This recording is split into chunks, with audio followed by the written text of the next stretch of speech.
এদিকে গাজীপুরে মোবাশ্বের হোসেন নামে বৈষম্য বিরোধী ছাত্র আন্দোলনের এক কর্মী গুলিবিদ্ধ হয়েছেন। ছাত্র জনতার ওপর হামলার প্রতিবাদে বিক্ষোভ কর্মসূচি থেকে ফিরে জেলা প্রশাসকের কার্যালয়ের সামনের সড়কে অবস্থান করছিলেন কয়েকজন। সন্ধ্যা 6:30টার দিকে শহরের জোরপুকুর পাড়ের দিক থেকে মোটর সাইকেলে এসে গুলি চালানো হয়। এতে বৈষম্য বিরোধী ছাত্র আন্দোলনের কর্মী মোবাশ্বের হোসেন গুলিবিদ্ধ হন। তাকে উদ্ধার করে শহীদ তাজউদ্দিন আহমদ মেডিকেল কলেজ হাসপাতালে নেওয়া হয়েছে। ভুক্তভোগীর বন্ধু জানান, আওয়ামী লীগের নেতাকর্মীরা এই গুলি ছুড়েছেন। জড়িতদের দ্রুত আইনের আওতায় আনার দাবি তার।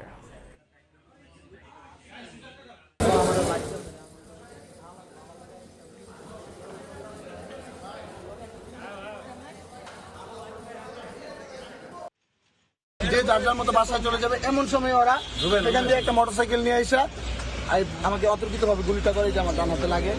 লোকজন তারা ঘটনা ঘটিয়ে তারা আওয়ামী লীগকে উজ্জীবিত করতে চাচ্ছে।